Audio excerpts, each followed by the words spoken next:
Hey Gators and sports fans, get all your Gator talk, news, analysis, and opinions on the Pod Up with Matthews in the Morning podcast.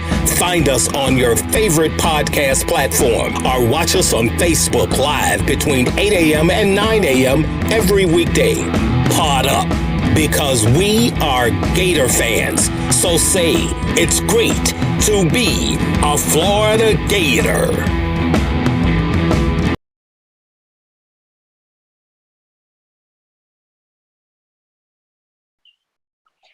Good morning and welcome to a Wednesday edition of Pod Up with Matthews in the Morning from the Crime Prevention Security System Studios. Large enough to serve you, small enough to care. We got JC lined up here, and then we're going to have Steve Palazzolo from Pro Football Focus breaking down the NFL playoffs. Also get his thoughts on the coaching changes and moves and hires in the National Football League.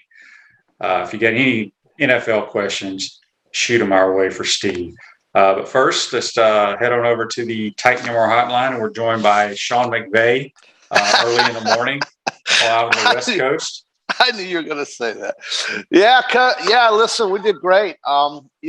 Everybody was talking about Arizona, and the Rams, I think from start to finish, pretty much took care of that game, or handled it anyway. Very good execution offensively. The defense stepped it up. Murray was ineffective. The Cardinals' problems in the last 6 games, where they lost 4 of those 6 during the season, I think were largely because of the loss of DeAndre Hopkins. When you can't have a weapon like that and you can't stretch the field, Kyler Murray was not comfortable for the last, quarter of the season, and that's why the Cardinals lost. No, so I heard this, JC, and I meant to pull it up, and I'm going to try to pull it up now. All right. Cliff Kingsbury, in like the last 10 years of being a head coach. Right. It is incredible the last 6 to 7 games in his season. Yeah. He goes like 5. He goes like 1-6, 1-7. Yeah. So it happened last year. It happened this year. And what it is teams are getting used to what he's doing. Yeah. The style of play, people figure it out. But it was an amazing stat. And that's a trend, QB, and I can't ignore that trend. And I do agree to a certain extent that folks do sort of figure out kind of what he's up to.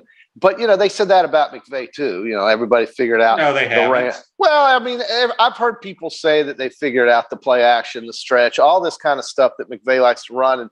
And it's just, I think, a matter of, in this case for Arizona, because, again, they at one point were the top team in the NFC record-wise, winning games on the road everywhere they went.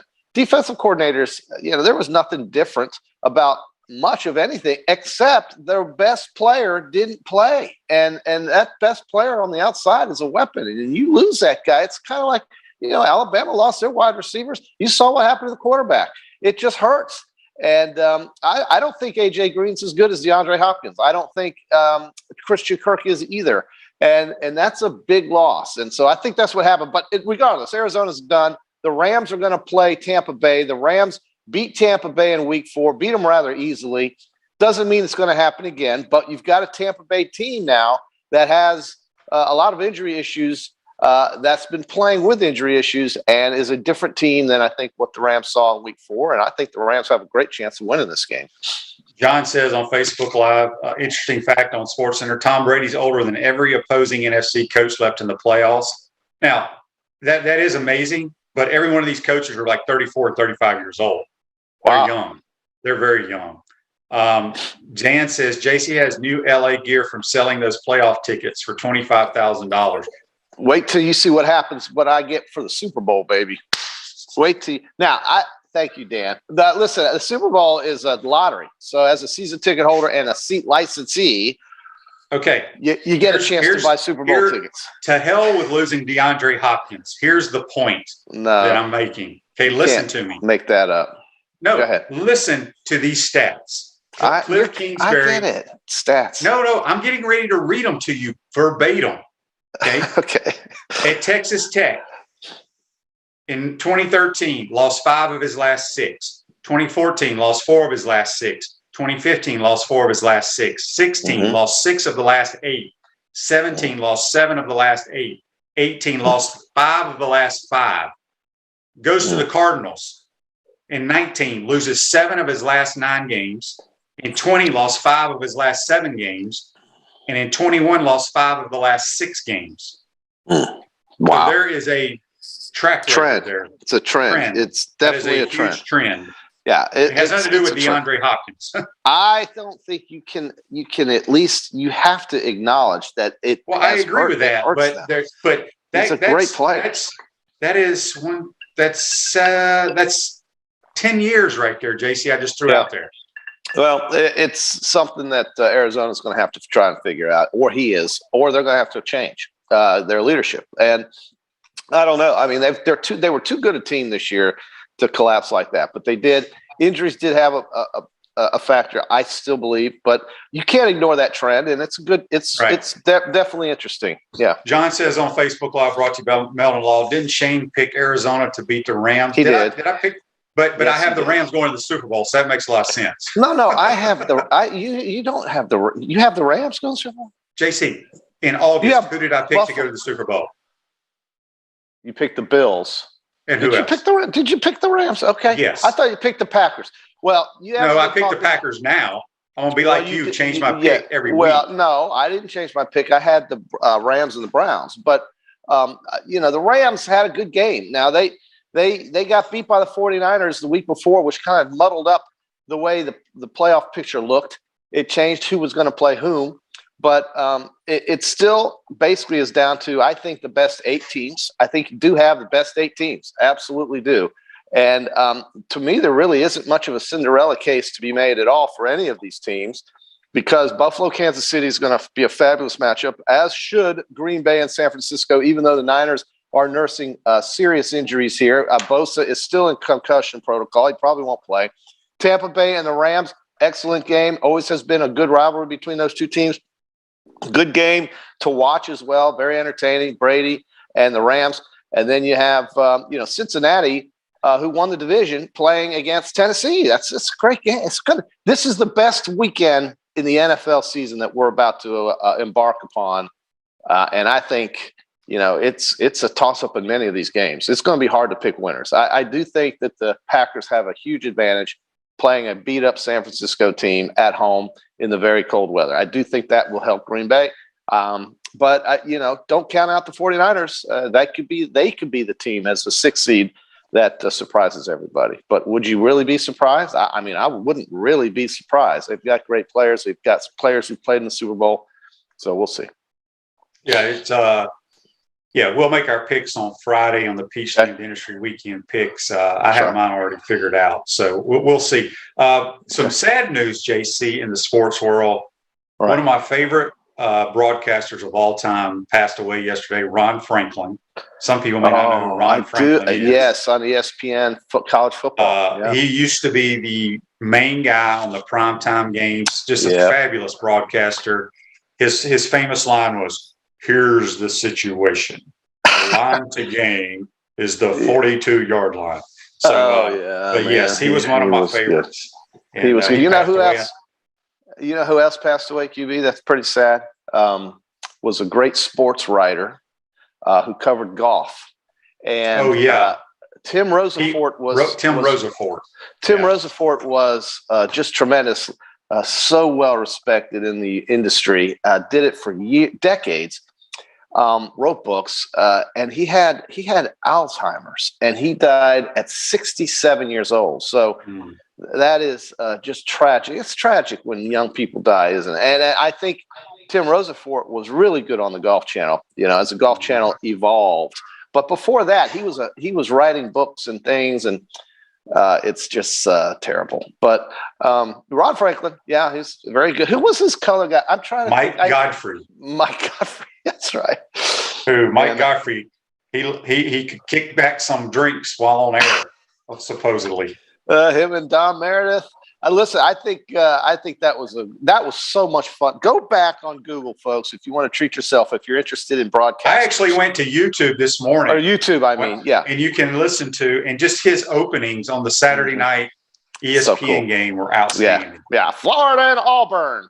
And I just thought it was, it was great having Saturday Night Football on ESPN back then. Now it's taken for granted because every game's on TV, every single game. And while I'm on the subject of college football, real quick, QB, or we are, yesterday it was pretty much solidified that these buffoons cannot figure out a college football playoff expansion, and we're looking at 2026 now being the earliest date. Now, I remember how last summer, how we all got so excited about this 12-team playoff expansion, and then all of a sudden the Houston Chronicle breaks the news of Texas and Oklahoma, and people get their feelings hurt. Now nobody trusts each other. They can't come to consensus. There will be no college football playoff expansion, likely until the next TV contract. That is 4 seasons away, and it really hurts the fans that these guys have hurt feelings, don't trust each other, and they don't. And now we have fans who suffer because I think that was and is the best solution for college football. But instead, we're going to live with this consolidated power at the top.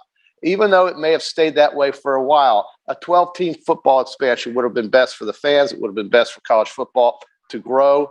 And it's not going to happen until 2026 because these guys have their feelings hurt and they can't trust each other. And that's where we're at right now. Yeah, it's too bad. Doubt about that. Dan says on Facebook Live, Ron Franklin was originally from Mississippi. Yeah, he went to Ole Miss, did a lot of the Big 12 basketball games. But yeah, he will definitely be missed. He's people are talking about here. John says, my buddy and I were talking. ESPN has nobody to do these primetime college games. Chris Fowler just isn't it. I think Fowler and Herb Street do a good job, but they are nothing like Mike Godfrey and Ron Franklin, in my opinion. No.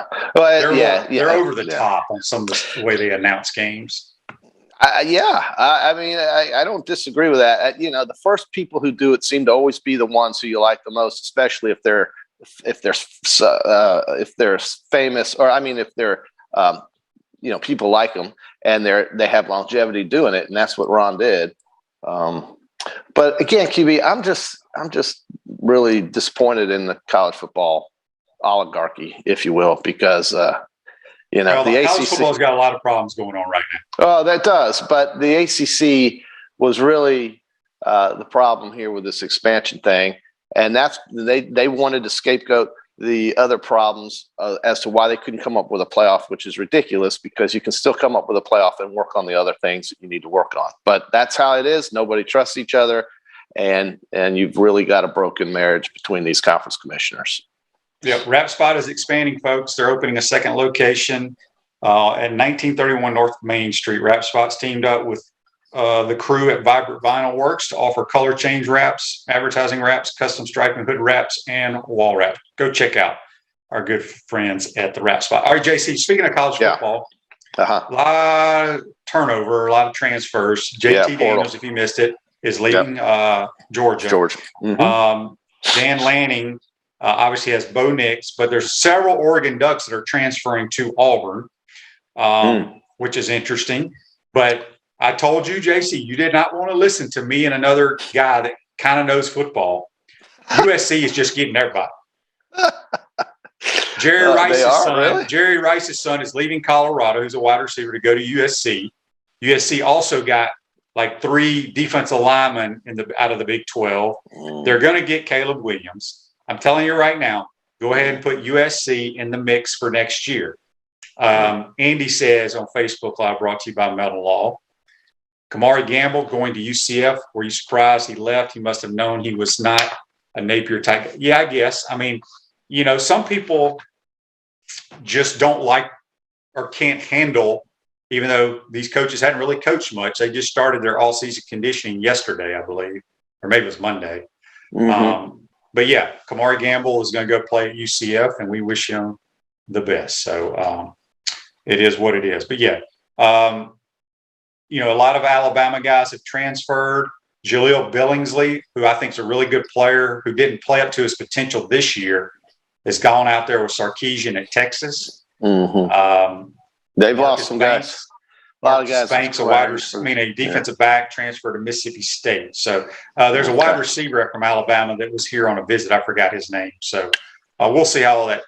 I think his name is Javon Baker. I think that's his name. But Alabama's also had some guys declare for the draft, of course, but they've also picked up some players, not to worry about Alabama. I mean, they picked up this Georgia Tech running back. They picked up Eli Ricks, defensive back from LSU corner. They're fine. They got a lot of guys coming back too. So it'll be, the typical thing that we see every year at the end of the season with this transition of players from here to there. I wasn't worried about Billingsley. He, at first when he came upon the scene, Sarkisian was his OC. And it seemed to work out great. Once Sarkisian left, Billingsley kind of fell off the main frame, so to speak, and so off he goes back to coach Sarkisian. That's not a surprise, but they're fine. It's not a big deal. Florida, some Louisiana, Lafayette offensive linemen, I think, coming in. Did I read that as well? Yeah, they got a bunch of guys from there. Couple of Lafayette players coming in. That's a comfort thing, and obviously a coach that likes what he had there and wants to keep them going. And a couple of them were highly rated by the NFL scouts. Pretty good players. Rounders. Yeah. We'll take them, trust me. Yeah. Florida State quarterback Chubba Purdy, who never really played for the Semis, he transferred to Scott Frostad at Nebraska. So that's kind of the news and notes. 2 more big recruiting weekends, and then we'll wrap up with national signing. We got a Facebook Live. Facebook Live here brought to you. No, I'm sorry, not a Facebook Live. We have a text on the Titan Tomorrow hotline. All right. Okay. And it comes from, I'm not sure who, but it says, he sends me a picture here. It's a picture of, it looks like Bruce Feldman's Twitter account, says, source, Ty Darlington, a former star O-line at OU, has been on staff with the Sooners since 2017. He's leaving Norman to become quality control at Florida. Yes, he's a quality control guy. Cheston Blackshear, former Gator offensive lineman, is also a quality control. So there's going to be a ton of folks out there. Natasha asked on Facebook Live here, do y'all think Stetson Bennett returns to Georgia? Weird remarks he made about the coaching staff you may have already covered on previous days. I've been out of town. Thank you. I did not hear his remarks. I don't think Stetson comes back. Stetson would be dumb to come back. Well, you can finish on top. You kind of say, dude, I'm telling you. But when we're all dead, there's going to be a movie made about this kid. Yeah, and there still might be, even if he comes back, QB. But football players want to play football, don't they? And right. And so he's not. Listen, one thing you can say about Stetson Bennett is he's certainly not afraid to compete. He doesn't care who else is in the quarterback room, and isn't Todd Monken still the OC there? So. Yes.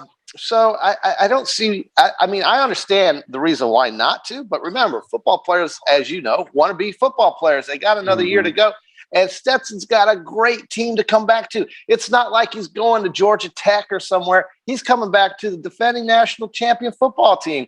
Well, I can see exactly why he would want to try to come back and play for the Georgia Bulldogs. And who knows? Who's to say right now today they wouldn't win it again?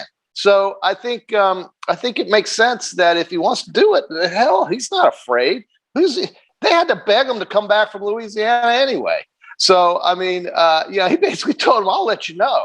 And then he did come back, and boom, here he is winning a title. So QB, it wouldn't surprise me whatsoever. But we all understand the case to be made for finishing out on top, and very few athletes really do win their last game, don't they? In a championship, at least. So that's something to consider. But I think football players want to play football, and I would not be surprised in the least if he did come back, especially with that OC. That OC loves him. The OC has been behind him. The OC has said that they can win a championship with him. Shoot, why not? Why not try again? Well, I was right there on board with him the whole year. Joseph says Javon Baker's father told On3 that he believes that Florida is the preferred landing spot for his son, but we'll see how things play out. Yeah, so. He played a little bit in the semifinal game when Mechie went down. When Mechie went down, he was playing in the semifinal game against Cincinnati. Didn't do a whole lot, but they didn't really target him either. But he was on the roster. He's in the game. Basketball. Hang on a second. We have a couple people here talking about the quarterback situation up there. They're saying with Stetson, if Stetson's out, JT leaving, insert Jacksonville's Carson Beck. I don't think he'll be the starter. I think it'll be that Brock Vandergriff, or there's one other kid up there. I can't think of his name right now, because I think Carson's had plenty of opportunities to win the job, but hasn't. But who knows? Caleb Williams, people still talk about him going to Georgia. I think he's going to be at USC. Okay. I don't know why he would not go to USC. That makes absolutely no. Marissa says that Stetson Bennett wants to go to law school. So yeah, well, I mean, playing one more season of college football does not prohibit him from doing law school. But if that's what he prefers to do next year, more power to him. Matt says Arch Manning to UF. Billy Napier and a couple other coaches visited Arch the last couple of days. I know Archie. I know Archie Manning, the dad, the granddad of Arch, really likes Billy Napier. He actually sent me a text a couple of days ago about Billy Napier, but I don't see Arch Manning coming here unless things really change. I think there's 3 schools, maybe 4 schools in the mix for him. I think it's Texas, Alabama, Georgia, and Clemson would be my choices. That's what I heard. That's what I heard too. He hasn't visited here either, so that's a stretch. But he could go to the basketball game tonight where the Gators are playing South Carolina and watch me and meet. They're not playing South Carolina, so don't show up. They're playing Mississippi State, where he can meet me and my kids, and we'll talk it up if you want us to. We'll be at that tonight, 6:30. By the way, nice time to start a game. Good tip-off time. Get that thing going. Be done by 8:30, maybe 9 o'clock, and not too late. Last night, great games in college basketball. QB, the argument that a lot of folks, anti-SEC folks, are making is that the Big 12 is the best conference in basketball. I don't know. I think it's splitting hairs. No, they already said Florida. I mean, they already said the SEC is the best conference. Well, I've heard people say the Big 12 was, but that's splitting hairs. It doesn't matter. It's just good teams playing, right? And last night we had some SEC games that were kind of blowouts. Missouri blowing out Mississippi, Arkansas blowing out South Carolina, and Tennessee winning by 8 up at Vanderbilt. But then we also had in the ACC some pretty good games. We had Miami, who, if I'm not mistaken, is winning the ACC right now. They are a very good basketball team. And then you had the Duke Blue Devils come to Tallahassee and lose in overtime to the Florida State Seminoles. The Duke Blue Devils ranked 6th in the country, losing to Florida State in overtime. Florida State's kind of got it going on a little bit right now. They've won a couple of games. They're 11-5. They're 4th in the ACC, but they're playing much better than they were earlier in the year, and they beat Duke last night at home. So that was a big win for them, obviously. Miami, though, is a team you should keep your eye on in the ACC and nationally. They are a team that beat Duke on the road. They won at Duke, and Miami is right now the team on top of the ACC. What do you think of that? It's crazy because, when basketball season starts and it's right around, they have those tournaments on like Thanksgiving Day, and you're sitting around eating, you flip them on. I remember watching, I don't know who Miami was playing. It was some not a very good basketball team there in Orlando. I think they were playing, and they got blown out. And I was like, this is one of the worst college basketball teams I've ever seen. Well, and boy, are they playing good now. Dude, they won by, you beat North Carolina by 28 points. North Carolina is not very good either, though. I watched about 10 minutes of that game last night, JC. Yeah. And I was like, this is not a very good North Carolina team. Take nothing away from Miami, but they're not very good. We got a text on the Titan MR text line real quick from Darrow. He says, speaking of the NFL, my wife and I went and saw the Kurt Warner movie. It's very good. I've not seen it. I've heard very good things about it. Cool story. Have you seen it, JC? Not You're yet, a Rams fan. How have you not gone to see it? Well, he picked the Cardinals, so I'm a little pissed at him. But he is a beloved Ram. Okay, hang on a second. For real Ram fans. Why did he pick the Cardinals? He just did. And you don't think the Cardinals gave him more money? I don't know. Don't care. It was a playoff game. He's an analyst. His job is to pick a winner. It doesn't matter. Oh, you're talking about that. I'm talking about he played for the Rams, JC. No, QB. Who gives a damn who he picks? I know, but Rams that's the dumbest thing I've ever heard. Rams fans were up in arms that he would pick the Cardinals in a playoff game. That's the stupidest thing I've ever heard. People it's not the stupidest thing you've ever heard. He is paid to analyze a game and pick who he thinks is going to win it. Yes, it's no different than when people get upset with Doring or get upset with Pollock or any of those guys when they pick against their team. Yeah, well, Rams fans are kind of weird. Y'all are. Well, y'all. So I'm trying to find that game you were talking about that was so miserable. Miami lost to Dayton earlier in the year. Maybe it was that one. Maybe it was the. Maybe it was Dayton because Dayton's not very good. The game you were talking about is they played FAU and won by 2 points, and they lost to somebody. Maybe it was Dayton. They lost. Was it blown out? Were they blow them out? Dayton beat them by 16. Yeah.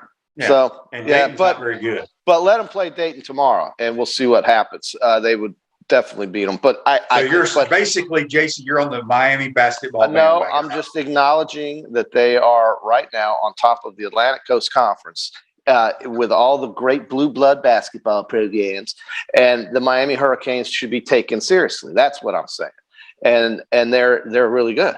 I think so. You lead a conference, you're a good team. And tonight, we're going to see some SEC teams play. But listen, the Big 12 has a lot of great basketball programs in it, and some good games last night as well. But you can make an argument with either conference as to right now who's the stronger of the two. But there are even opinions on that. Dan says Duke is the only ranked ACC team this year in basketball. Poor ACC. Yeah. They can't even be relevant in basketball. Yeah. I know. And they're blowing up the college football playoff. They got guys like Danny Cannell always bitching about some other conference. It's just I've never really gotten into the ACC. It's just I couldn't ever figure out Syracuse, the Boston College, the Pittsburgh Angles.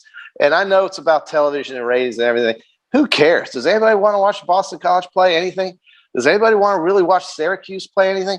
And if you're not in New York, and so the ACC as a conference to me is just kind of it's flailing out there. It's nothing special. So now that Clemson sucks. College basketball here. We got a Facebook Live brought to you by Mellon Law. Comes from Andy, says Chandler Parsons retiring from the NBA. Was he the most underrated Gator ever? Always seen to play second fiddle to Calathis. I heard he retired. I don't know when the last time he actually played in the NBA. It's been a while. Couldn't tell you. But boy, I tell you what, he, in my opinion, I don't know if he's the most underrated. It could be Andy, but he is probably one of the most improving basketball players I've ever saw. From like when he first started playing at Florida till his last year as a Gator, and then what he did in the NBA. I mean, he's a guy that I would have said there's no chance this guy could play major college basketball or in the NBA. But he was a hell of a player. There he is. Yeah. Well, the Gators need some players. They need some players. They need somebody to shoot the basketball. They need to make free throws. They need to win some games. They need to go on an 8-game winning streak if that's even possible. I don't know. Joseph said he got into a car accident and just settled for a substantial amount. I did not know that either. He must have called Dan Newland. Okay. Well, Daniel says here on Facebook Live, who are the Rams anyway? They're in L.A. They're in St. Louis. They're in L.A. again. The only NFL team I despise and can't wait to destroy them in Tampa. Go TB12. Well, the Raiders, you could say the same thing for them. They had a transient history between Los Angeles and Oakland and now Vegas. And it's a different world out in California, folks. A guy brought the San Diego Chargers to Los Angeles, of all things, because he couldn't get his way on a stadium that he could have easily funded. People just do what they want with their toys, don't they? And that's what those are. These teams are toys to people like Stan Kroenke, the Davises, and guys, and the guy running the Spanos family who runs the Chargers. They're just transient teams. But the Rams did stay in St. Louis for 20 some odd years, right? They won a Super Bowl. They could have won 2. And, Kurt Warner's a great story, of course. Greatest show on turf. One of the best offenses you'll ever have seen in your life as a football fan. And they did it that year. And the team they beat, the Tennessee Titans, former Houston Oilers, that's another team that had to move. The Colts have moved. The Browns have moved. The Giants have moved. Everybody's moved at some point, it would feel like, or it seems like. Not everybody, but a lot of teams have. So it's just common. That's the way it is. These teams are their toys, and they play with them. Tampa Bay, I think if they were fully healthy, had all their weapons like they did last year or at the beginning of the year, this would be a much tougher game for the Rams. But the Rams beat them in week 4 with those weapons, right? the Rams have a way of getting to Tom Brady, just like the Saints do.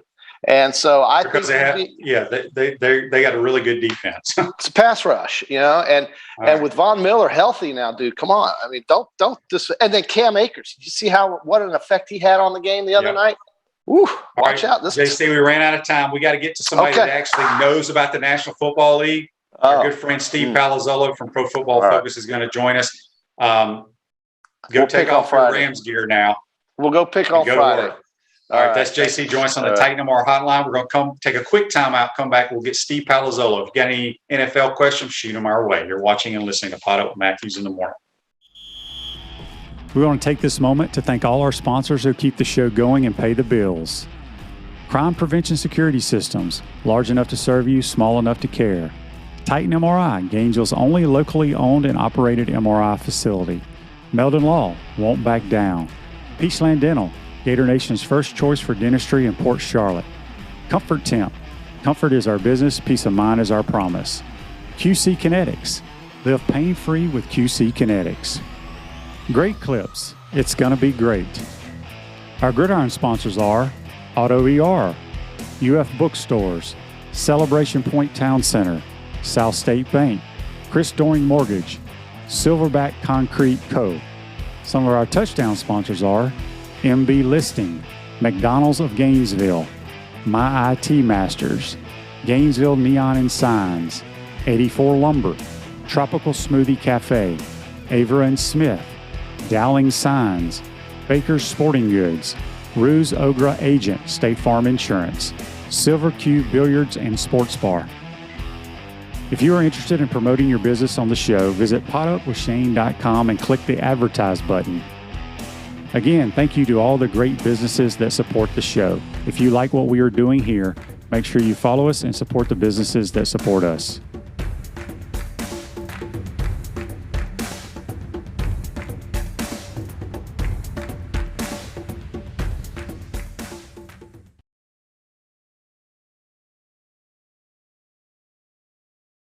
Hi, Steve Spurrier here. You know, making a reservation at my restaurant is easier than a Saturday afternoon homecoming game against Vandy. You don't have to call or email. Just go to spurriers.com, hit the reservation button, pick a date, a number of guests, and a time. It's so simple I can do it. In fact, I just did. Maybe I'll see you tonight.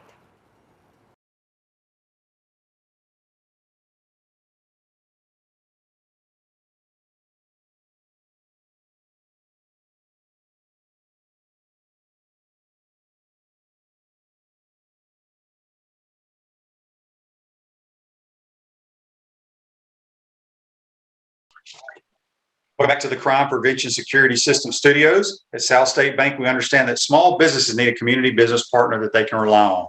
South State has 4 convenient Alachua County locations. South State Bank, banking 4 member FDIC.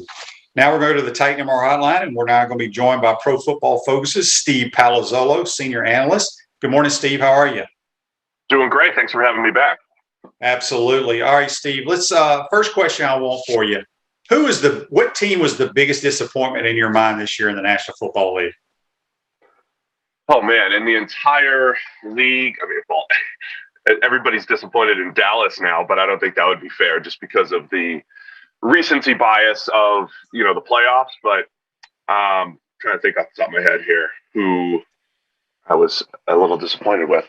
The Vikings might be up there. Yeah. I think with what they got out of Kirk Cousins at quarterback, I thought he was really good this year, and they just couldn't get over. They just played like a 500 team. They played up to their competition or down to their competition. So I thought the Vikings could be in that bucket. The Seahawks, you could say, coming out at 7-10 with, they still had Russell Wilson.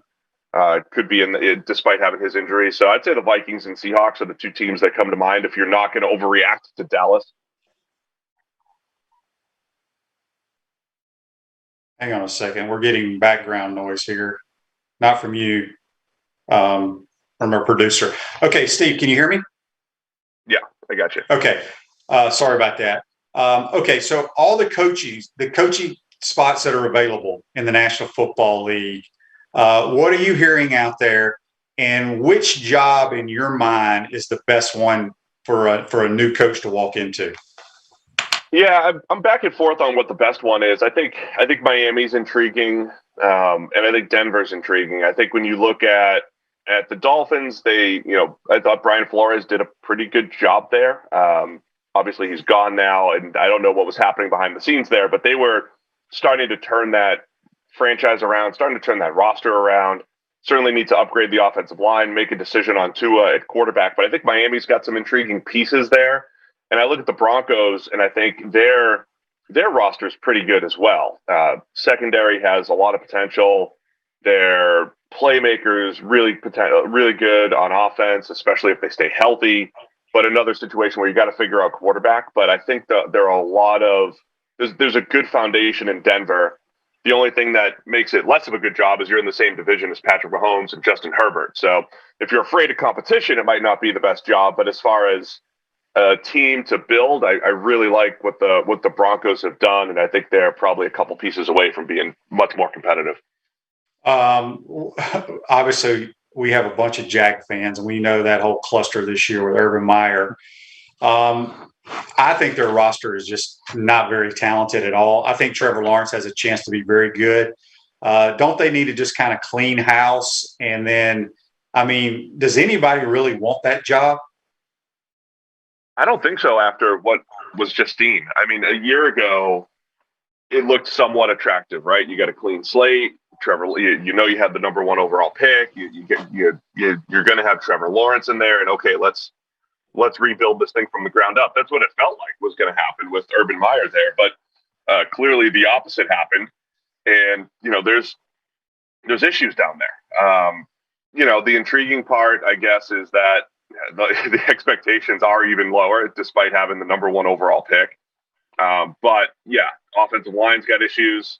The entire defense, everything pretty much needs to get overhauled. And the new coach has to figure out, okay, how are we going to put Trevor Lawrence in position to succeed? Because I think that was the most concerning thing about this entire season is that Trevor Lawrence, outside of maybe a game or two, just didn't look like the number 1 overall pick. And even when he looked like he was ready to turn a corner, he didn't. And how much of that is on him? How much of it is on the environment? I do believe that the environment and everything around him is a huge factor there. So, the Jags have a lot of work to do. And the good news is they do have a Trevor Lawrence to build around. Yeah. We got a question for you here, Steve, on Facebook Live. It comes from Danny. He says, Steve, is there any truth that Dallas will let Mike McCarthy go? I thought there could have been coming out of Sunday, but I'm guessing no. Certainly not going to say never with Jerry Jones, but Jerry's comments after the game basically saying, "Hey, we have the most talented team."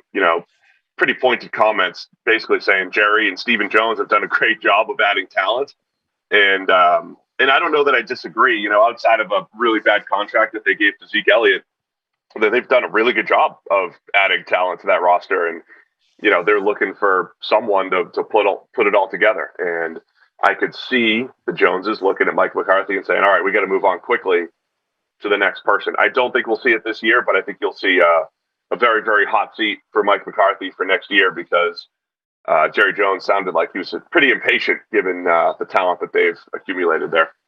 Yeah.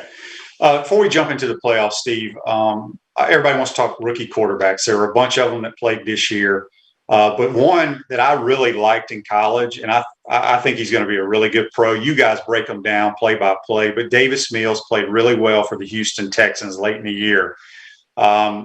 When you look at I know he didn't play as much as the other rookie quarterbacks, but in your mind, out of the ones that did play, who performed the best? Yeah, I mean, Davis Mills was probably the second best rookie. I mean, that's just the reality. Mac Jones was the best, and I don't want to just say he was in. Mac Jones wasn't just in the best situation in New England. I think he performed the best. He wasn't asked to do a ton, but he was, as advertised coming out of Alabama, accurate, good decision making. Even in the Buffalo game, when things looked like they could go south, he did continue to bounce back. Didn't get much help from his teammates in that game. So it's I think Mac Jones was the best, and I think Davis Mills was the second best, and that was a big surprise for me. I really liked all those first round quarterbacks. I thought Zach Wilson would look better and Trevor would look better, and Fields, I thought, kind of, had his flashes, but the expected ups and downs. But Davis Mills did a really nice job throwing the ball down the field. Decision-making could be a little bit better, but for a third-round rookie who had not played a ton of football in college, I thought Davis Mills definitely exceeded expectations and did some really nice things for the Texans. Facebook Live here, brought to you by Meldon Law, the only official law firm partner of the Florida Gators. Good question here from John. He says, Steve, Mel Kiper is projecting Malik Willis as the first QB taken. Does PFF have Malik Willis as the number one college QB coming out? Yeah, it's funny. I'm just grinding through Malik Willis tape right now. It is a fascinating study because I really think Willis has Josh Allen-like throws in him and incredible running ability, and then some other throws that are just, you'd never want to see on tape from a college quarterback. It is an incredible roller coaster ride. I don't know where the NFL is going to go at this point. There is nothing clear cut for us right now at PFF. Our draft expert Mike Renner really likes Sam Howell as the top quarterback. I could really see from ESPN to NFL to PFF, I could see there being different QB1s across the board because there's just not a clear cut. There's not a guy that you say, oh, of course, that's Trevor Lawrence. That's the top guy. This is Joe Burrow or this is Kyler Murray. I don't think we're going to see that like we have in past years. Some people might like Howell. Some people might like Kenny Pickett, Malik Willis, Matt Corral. It is completely wide open. But for us right now at PFF, it is Sam Howell at the moment.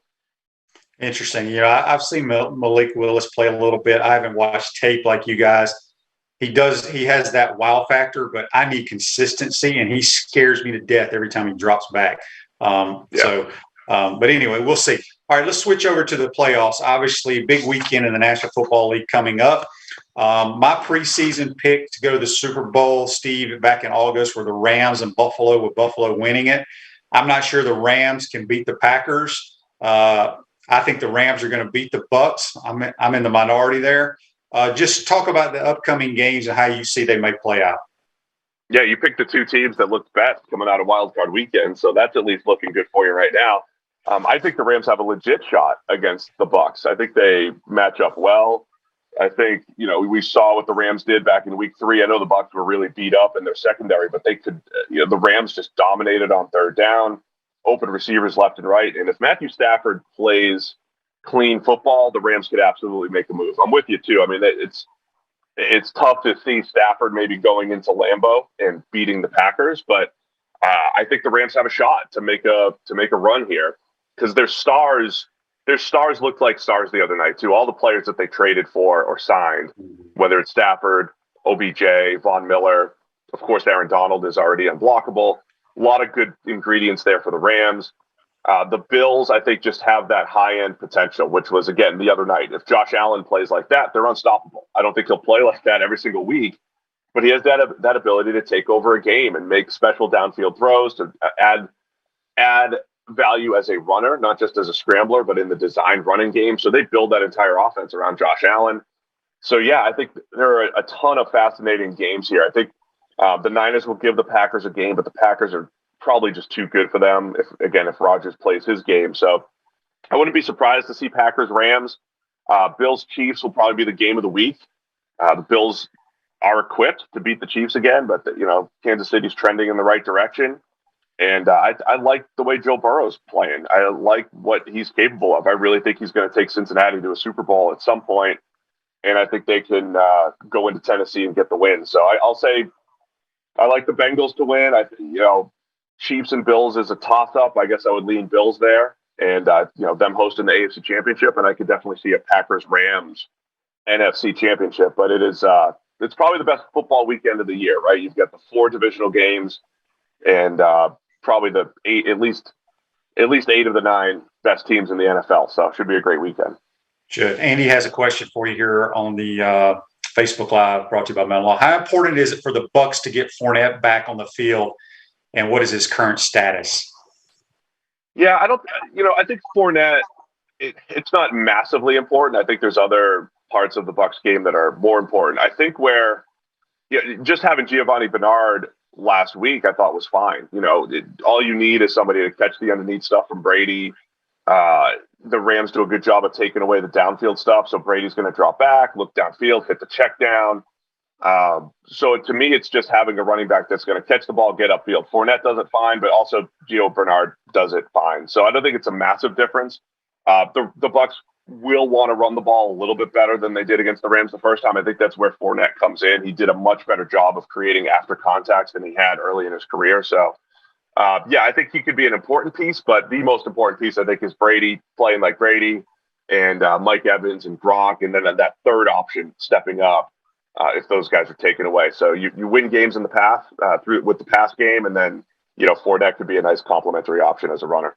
Yeah, my concern for the Bucs is the status of Tristan Wirfs, first of all. Yes. Yeah. I mean, look, the Rams can rush the passer with their front four. They can get after Brady. I think losing Godwin is really going to catch up with them when they play a really good team, and it could be this week. And like I said, I don't get to watch the tape, but just watching on TV, I feel like the Bucs secondary is a weak link. I feel like the way the Rams can throw the football with their weapons, they can cause Tampa so many problems. Yeah, I mean, I agree with a lot of that. The Bucs secondary, they have bouts where they just play a little bit soft. They do give up some separation on the back end. I also think their defensive line, I know we all remember them dominating the Chiefs in the Super Bowl last year, but it's not like their defensive line gets pressure at the same rate as a Rams team or other teams. They're pretty good, but they're not dominant up front. So, yeah, I think the Rams have opportunities to move the ball. And it'll really come down to, does Stafford's had bouts of just, boneheaded plays and putting the ball in harm's way. If Stafford does that, the Bucs have a chance. If he plays a clean game like he did in week 3 and like he did Monday night, Rams are really, really tough to beat. So I'm with you there. And then, yeah, you saw Tyler Johnson being just not on the same page with Brady on a bunch of stuff. That's where Chris Godwin was fantastic. So, yeah, Tyler Johnson replacing Chris Godwin, he's going to have to clean things up and play a little bit better. Chris Doring Mortgage, they do mortgage lending right, helping home buyers throughout Gainesville and North Central Florida. Call Chris Doring Mortgage today at 352-244-0840. A few more minutes with Steve Palazzolo from Pro Football Focus.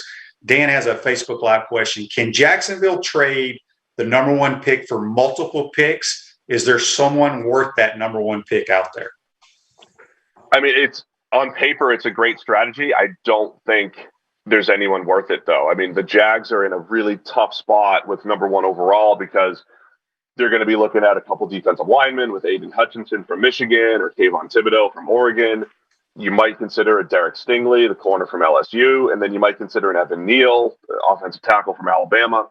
But none of those players, you don't really want to use that number 1 overall pick. But also, I don't think other teams want to use that number 1 overall pick either. So, and then you get to that, what I said earlier about the quarterbacks, because there's not a clear-cut number 1, you just don't, I don't think there's a huge market for teams to get up to number 1 to get one of these QBs, unless something emerges, Malik Willis or whoever has a great Senior Bowl, gets all the hype. Everybody seems to be on board with one guy coming out of February and March. I don't think it's going to be easy to trade the number 1 pick. It's the best move for the Jags. It's always the best move to trade down, accumulate picks, and that's how you build your roster.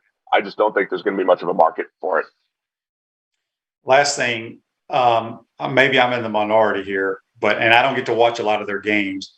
But every time I watch the 49ers, I think Kyle Shanahan might be the best play caller in the league. His creativity, the way he schemes people, the way he uses the Deebo Samuels of the world. Just your thoughts on, I think sometimes he outsmarts himself almost. Do you think he's a tremendous play caller? He is. Yeah. I mean, not only does he get guys in space like Deebo, but they've done a nice job of accumulating that kind of talent too, right? You're getting a unique player like Deebo Samuel, a George Kittle, even a Kyle Juszczyk at fullback, right? I mean, here's a guy that plays fullback that runs like a tight end. That creates mismatches. Then they draft Brandon Ayuk in the first round. He was slumping earlier in the year, but he's just got length and explosiveness. So everywhere you turn, Kyle does a great job of getting players in space, and the players that he gets in space are crazy explosive. And then, when you put a wide receiver in the backfield, that just breaks defenses. When you put Deebo at running back, defenses can't match up because they're like, oh, he's a receiver. We have to put a corner opposite him. So your box count's all screwed up and your run fits are all screwed up. And then Deebo runs the ball like the best running back in the NFL. So, yeah, I think it's been a great team building effort by the 49ers, getting the right players and then pairing them with Kyle Shanahan, who just has a history. I mean, he made Matt Schaub put up ridiculous numbers. The best quarterback Kyle's ever coached was Matt Ryan, and he went from very good to MVP for a year. There's just a history of Kyle Shanahan creating offense, and he's doing it right now with the Niners and doing it right now with Jimmy G. Yeah, he's outstanding. Steve, great stuff as always, buddy. We appreciate your time. Let everybody know how they can check out your work and how they can check out all of Pro Football Focus's stuff. Yeah, all of our great grades and stats are at pff.com, and then I'm on 2 different podcasts for PFF, the PFF NFL podcast, and then the PFF NFL Daily, wherever you listen to your podcasts. Awesome, man. Well, enjoy the games this weekend, and we'll talk to you soon, bud. All righty. Thanks, Shane. Appreciate it. Yep, that's Steve Palazzolo. Join us on the Titan MRI hotline. Going to take our final time out, come back, wrap up this Wednesday edition. We want to take this moment to thank all our sponsors who keep the show going and pay the bills. Crime Prevention Security Systems, large enough to serve you, small enough to care. Titan MRI, Gainesville's only locally owned and operated MRI facility. Meldon Law, won't back down. Peachland Dental, Gator Nation's first choice for dentistry in Port Charlotte. Comfort Temp, comfort is our business, peace of mind is our promise. QC Kinetics, live pain-free with QC Kinetics. Great Clips, it's gonna be great. Our Gridiron sponsors are Auto ER, UF Bookstores, Celebration Point Town Center, South State Bank, Chris Doring Mortgage, Silverback Concrete Co. Some of our touchdown sponsors are Campus USA Credit Union, Adams Rib Company, Doreen Wiebe Realtor, Caldwell Banker, MM Parish, Gator Dominoes, Celebrate Primary Care, Gator Bait Media, Wrap Spot, Okido America, Gators Dockside, Style Cuts, Big Mills Cheesesteaks. If you are interested in promoting your business on the show, visit potupwithshane.com and click the advertise button. Again, thank you to all the great businesses that support the show. If you like what we are doing here, make sure you follow us and support the businesses that support us.